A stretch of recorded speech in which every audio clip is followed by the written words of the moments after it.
যি হত্যাকাণ্ডৰ ৰহস্যখন ঢকুৱাখানাৰ সেই হত্যাকাণ্ডৰ শেহতীয়া তথ্য আমি জনাব বিচাৰিছোঁ দৰ্শকসকলক। এনকে টিভিৰ হাতত সুনীল গগৈৰ নতুন ফোন নম্বৰ আহি পৰিছে।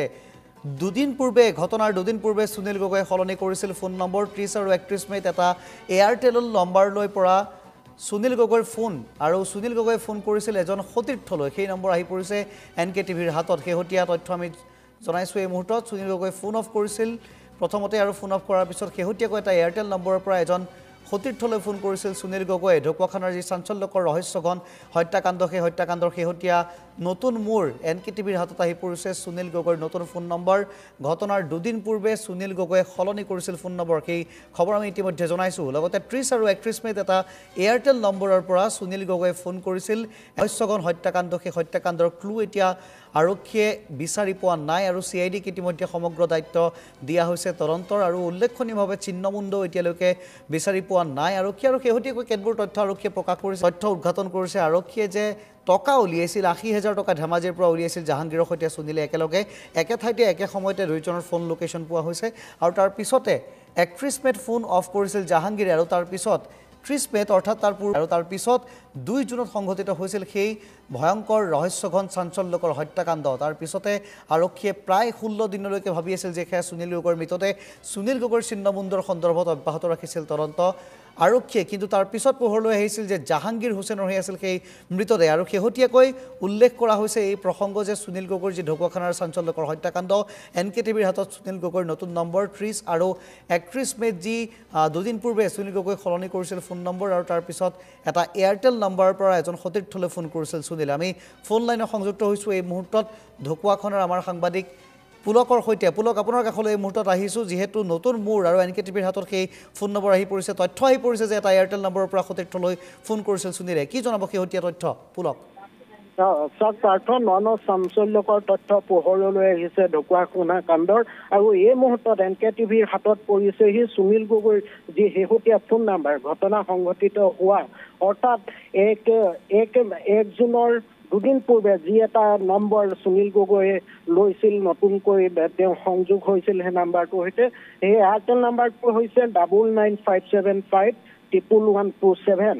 এই নতুন নাম্বাৰটো ঘটনা সংঘটিত হোৱাৰ দুদিন পূৰ্বে সুনীল গগৈ নতুন নাম্বাৰটো ব্যৱহাৰ কৰিছিল বা তেওঁ এই এয়াৰটেলৰ পৰা এই নতুন চিমটো সংযোগ লৈছিল। আৰু এই নাম্বাৰটো পুৰা 30 আৰু 31 মে'ত দুদিনকৈ, অৰ্থাৎ তেওঁৰে এজন সতীৰ্থলৈ ফোন কৰিছিল নতুন নাম্বাৰটো, যিটো নতুন নাম্বাৰ হৈছে 99,575,11127।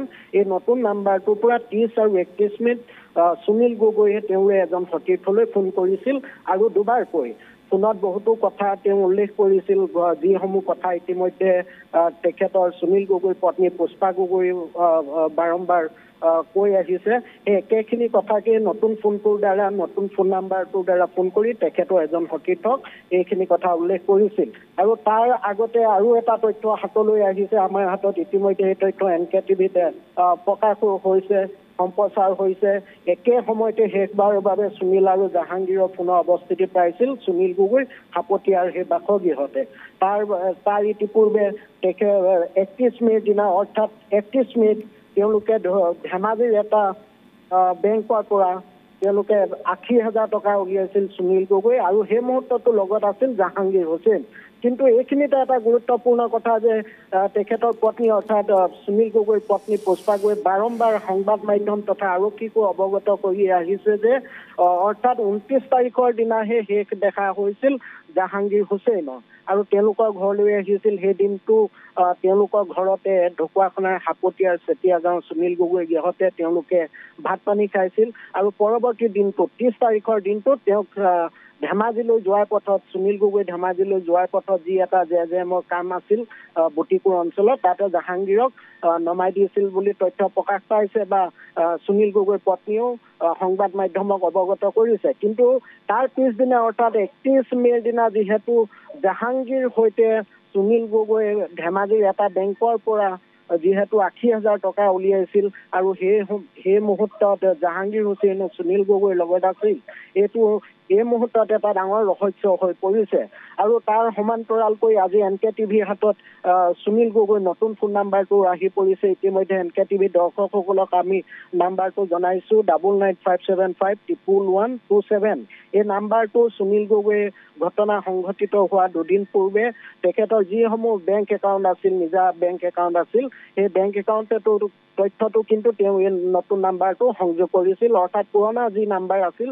সেই নাম্বাৰ ঠাইত এই নতুন নাম্বাৰটো সংযোগ কৰিছিল আৰু ঘটনা নতুন চাঞ্চল্যকৰ তথ্য এই মুহূৰ্তত পোহৰলৈ আহিছে গোটেই ঘটনাটো ৰহস্যঘন হৈ পৰিছে ইতিমধ্যে CID কালি গোটেই ঘটনাটো হস্তান্তৰ কৰিছে বুলি সদৰি কৰিছে আৰক্ষী সঞ্চালক প্ৰধান GP সিঙে তাৰ পাছতে আজিৰ এই মুহূৰ্তত এটা ডাঙৰ খবৰ হৈছে যে সুনীল গগৈ যিটো নতুন ফোন নাম্বাৰ সেই ফোন নাম্বাৰ NKTVৰ হাতত আহি পৰিছে ইতিমধ্যে ফোন নাম্বাৰটোৰ পৰা এজন সতীৰ্থলৈ 30 আৰু 31 মিনিট দুবাৰকৈ তেওঁ ফোন কৰিছে প্ৰথম ফোনটোত তেওঁ প্ৰায় 10 মিনিট সময় সেই সতীৰ্থজনৰ লগত কথা পাতিছে আৰু দ্বিতীয় ফোনটো প্ৰায় 3 মিনিট সময় এই সতীৰ্থজনৰ লগত কথা পাতিছে আমি সেই সতীৰ্থজনৰ লগতো যোগাযোগ কৰিবলৈ চেষ্টা কৰি আছো আৰু পৰৱৰ্তী সময়ত NKTV দৰ্শকসকলক আমি পুংখানুপুংখ তথ্য সহকাৰে আমি গোটেই ঘটনাটো অৱগত কৰিবলৈ চেষ্টা কৰিম